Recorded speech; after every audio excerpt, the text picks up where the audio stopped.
Well, Tata Motors board has proposed to convert DVR shares to ordinary shares. Now, that's the big story, which I think everyone is talking about. It will issue 7 ordinary shares for every 10 A ordinary shares held by shareholders. Mr. N. Jayakumar is Managing Director and Group Chief Executive Officer at Prime Securities. Joining us, we also have Sriram Velayudhan, Vice President, Alternate Research at IIFL Securities, joining us on the program. Gentlemen, good to have both of you here. Jakes, should I say congratulations? I think your faith on this one has been has paid off in a big way. Tell us, briefly, what do you make of the announcement, and what's the play from here on for those who are watching? Go on. Well, at its core, Tata Motor DVR is nothing but the ordinary share. When issued, and even from a reality perspective, it's exactly the same as an ordinary share in every sense of the word. It's just that it has a right to vote and gets extra 5% of the dividend in the years when dividend is paid. So put it differently, there was no reason, if you were a believer in Tata Motors, why would you ever want to hold the underlying stock, which trades at effectively a 80-85% premium to the DVR? And the DVR gives you all the rights. So in fact, if there was ever a bizarre situation of a liquidation of Tata Motors, the DVR would rank pari passu with the ordinary share, other than the right to vote. And in the case of a profitable scenario, it got a higher dividend. So there was no logical reason to ever hold, if you are a believer in Tata Motors, to hold anything other than the DVR. So from that perspective, clearly, and the company has done brilliantly well, and therefore the DVR has moved as it has. So from every perspective, this is great. I think the one question that needs to be asked is, nowhere else in the world were non-voting stock, which is essentially what the DVR was, quoting at anything other than a plus minus 3-5% of the underlying stock, which means that the Tata Motors quoted 600. The DVR should have quoted between 580 and 620 in most scenarios in most geographies of the world.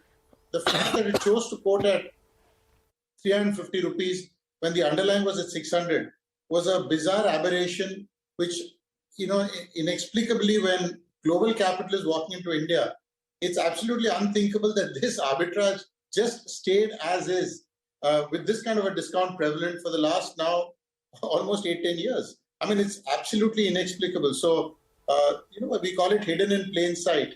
This was actually hidden in plain sight. The value was there for everybody. And if you didn't believe in Tata Motors, there was nothing that prevented you from actually buying the DVR and having a hedge through the common equity. But now, of course, they sought to reduce this discount by eliminating this and doing what is effectively a buyback at a 30% discount to the common, and issuance not in terms of cash, but in terms of common equity. All right. Hi, Jakes. Good morning. The DVR shareholders, they'll be happy, right? But do they have scope to drive a harder bargain from here all? After all, they're getting 0.7 times, what the actual share price is. Could we assume that the final word on this has not yet been said? Of course, this has to be approved by shareholders. This goes through this is equivalent to a capital reduction and a capital issuance at the same time. And there is a 4.2% of outstanding capital that is effectively eliminated, if you will, and that's the overall value to all shareholders. You could say that when issued, this was meant to be and is legally pari passu with the underlying. So whether shareholders drive a bargain or not, they need to approve this.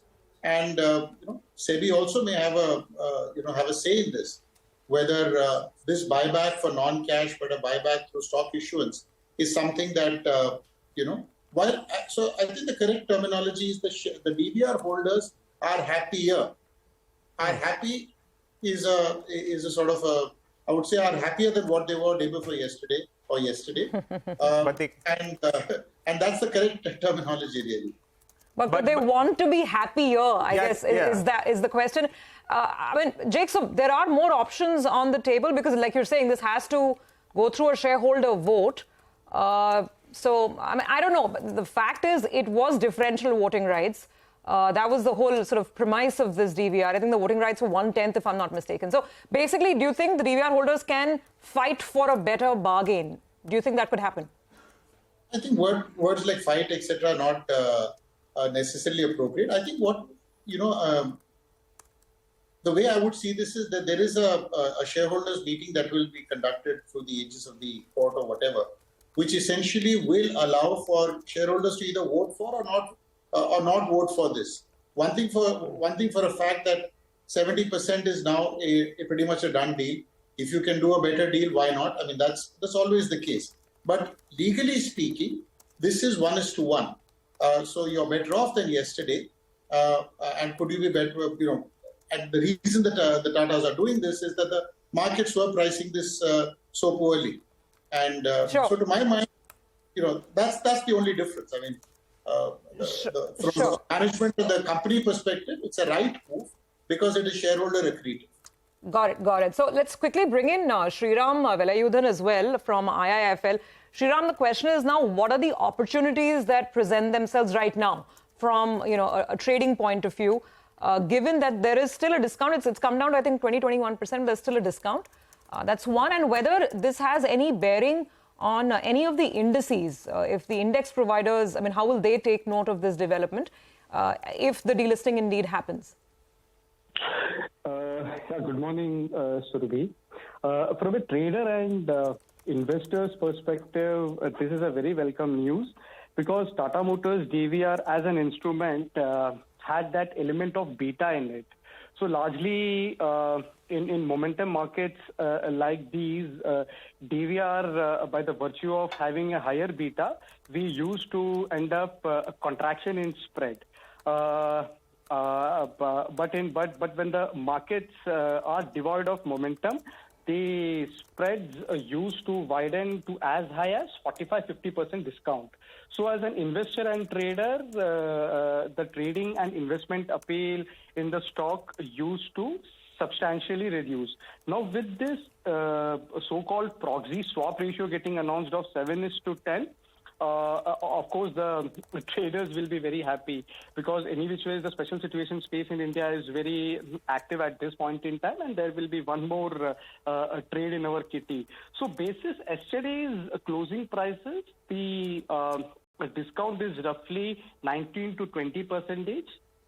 Now, if one takes into consideration the time frame of 12 to 15 months for completion, one can look to eye this trade when the discount contracts to 12-13%. Now, from a cash holding perspective, the two strategies which the traders can deploy is buying Tata Motors DVR in cash and selling the futures and keep it rolling till the event gets completed. The best part is the Tata Motors futures generally trades rich, so that element of short roll enhancement in returns will be available. And also my DVR fetches me 5% dividend, incremental dividend. So this can be a good trade for the traders, and for the investors, it's appealing for them to convert their holding of Tata Motors into DVR because it will be proxy to hold Tata Motors stock in the run-up to the closure of this event. In terms of index impact, Surabhi, this is far-fetched because there will be an index implication. There will be a weighter, but this is still far away. This is an event which one will have to explore after 1.5 years. So more so, I will be more keen on exploiting this arbitrage right now rather than looking at an index weight-up event. Guys, I just want to point out, I think the market's already doing what Sriram is pointing out in the pre-open. The DVR is already up 16%. Yesterday, it was up 4% ahead of the news announcement. So I think the fact that this trade that Sriram just described, you simply buy the DVR in cash and you sell the Tata Motors futures, I think the market's already latching onto it. And you have to keep rolling it over. But the only risk is that it doesn't get closed in the stipulated period. I think that's something that we'll have to take note of as well. Okay, I think, by the way, Sriram, since we have you, any other interesting, you said the market is hot with these special situations. Anything else you'd like to highlight as an opportunity? Yeah, sure, Prashant. Yes, so there is also a very lucrative merger arbitrage opportunity happening in IDFC First Bank and IDFC Limited. But you have a potential inclusion of IDFC First Bank in the MSCI India. So this can be done in a staggered manner. The spreads are very attractive there, 13.5%, 14%. then we have potential weight up event in HDFC Bank in the FTSE indices in the September review. That is one more event-driven trade which traders can explore. So net, the event-driven space is buzzing with activity in India right now. All right. Great speaking with you, Sriram. Appreciate you joining in. Thanks very much for your time. Jake, since I have you, I can't let you go without, very briefly, we're running out of time, but markets all looking good or tapering off a little bit? You were expressing some caution the last time you were on. I think there is froth in the small and mid-cap space, no question about it. I think we need to be very situation-specific. And normally, the kind of corporate actions going on right now indicates, fair amount of optimism in general. But I think we need to be clear that markets run well ahead of fundamentals. And the caution is that you may be actually better off being in the large caps at this point in time, even on stock-specific basis, because entry exits at least can be easier. In smaller caps, there is the risk of illiquidity if markets were to correct. Got it, Jakes. Wise words. Thanks very much for joining in. Appreciate your time here on CNBC TV18. Well.